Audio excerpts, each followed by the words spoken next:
मध्य प्रदेश के मालवा अंचल का एक गांव 90 के दशक के शुरुआती साल। ये दौर तब था जब गांवों में जल्दी कोई यातायात की व्यवस्था जल्दी मिला नहीं करती थी। ऐसे में शादियों का सीजन था और न्योता आया था थोड़ी दूर से। पुराने रिश्ते थे, कभी पटीदारी थी। अब वो लोग यहाँ से 10 कोस दूर जाकर बस गए थे। पुरुष तो शायद सीधे बारात वाले दिन ही जाए, मगर औरतें पहले से जाकर थोड़ा मज़ा करना चाहती थी। आखिर यही तो मौका होता है जब उन्हें भी हंसी मजाक करने का सहयोग मिलता है। 4 औरतें, घर की 3 बहुएं और एक नंद। अब जाकर तो इस अंधेड़ अवस्था में मौका मिला था जब बिना किसी पुरुष के जा सकती थी सब। विचार था कि सब सुबह पैदल निकलेंगी और खेतों के रास्ते शाम तक तो पहुंच ही जाएंगी ब्याह वाले गांव। मगर औरतों को सजने संवरने से फुर्सत कब मिली है। कहा तो बात थी कि पाँव फटने से पहले निकल जाएंगे, और अब यहाँ सूरज सर पर चढ़ाया था। हालांकि गर्मी नहीं थी बहुत ज़्यादा। बसंत की शादियाँ इसीलिए तो सब पसंद करते हैं। खैर, एक अच्छी खासी देरी के बाद सब निकली। खाने का इंतज़ाम साथ था। कौन जाने गांव खाड़े में कुछ खाने को मिले या ना। कहीं रास्ते में और पहुँचते पहुँचते रात हो जानी थी। सफ़र शुरू हुआ और शुरू हुई बातें, कभी न ख़त्म होने वाली बातें। परिवार, गांव, समाज, सब की बातें। किसकी बहू अच्छी है और किसकी बुरी से लेकर ना जाने कौन से रिश्तेदारों की बातें। शायद पगडंडियों के रास्ते चलते एक पहर बीत गया होगा और कम से कम 3 कोस तो चले ही होंगे कि एक कुआं दिखा। पेड़ था बड़ा सा, उसकी छांव में बैठ थोड़ा कुएं का पानी पिया। कुछ जो लाई थी साथ वो खाया, कुछ बतियाया और हुआ कि थोड़ा आराम कर लें। ये आराम भारी पड़ गया। पहले ही देर हुई थी और यहाँ थोड़ा ज़्यादा ही आराम हो गया। दिन का तीसरा पहर चालू हो गया था। हालांकि ज़रूरी तेज़ कदमों की थी, मगर बातों के क्रम में कहीं थोड़ा बहुत रास्ता भूल गए तो कभी चाल धीमी हो गई। और अब भी उस गांव से अच्छी खासी दूरी थी जहाँ जाना था, और गोधीली वेला आ गई थी। औरतें परेशान हो रही थी। ऐसे में रास्ते में एक घर दिखा, एकदम अलौता खेतों के बीच। वहां से गुजरते वक्त एक औरत निकली घर से। उससे रास्ता पूछने पर उसने कहा कि वो तो आप उल्टे रास्ते आ गईं, काफ़ी देर हो जाएगी वहां पहुंचने में, और आजकल आंखें निकाल लेने वाला एक गिरोह घूम रहा है।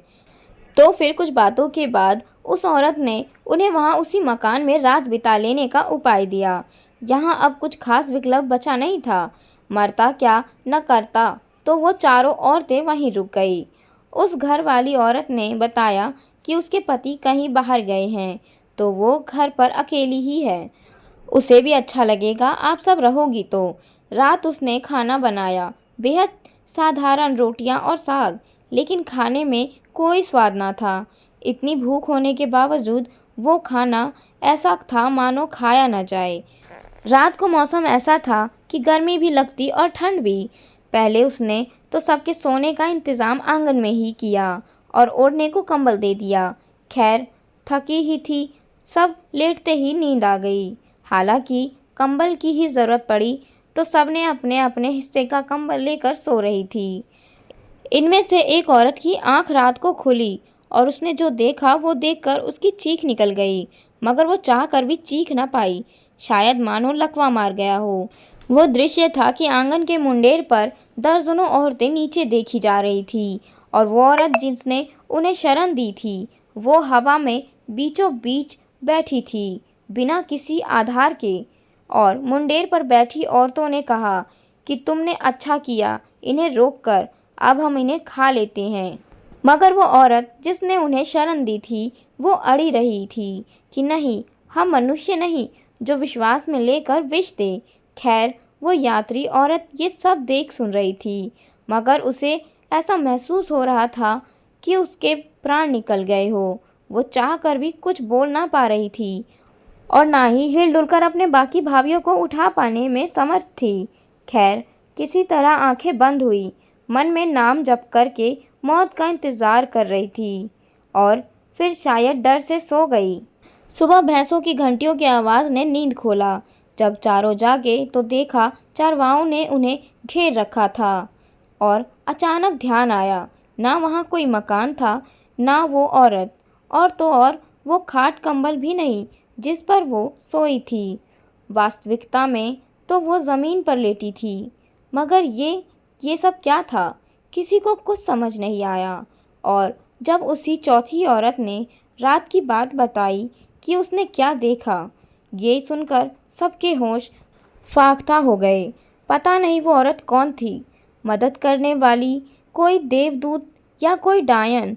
मगर जो भी था, ये अनुभव उस चारों औरतों का जीवन भर सबसे डरावना किस्सा था।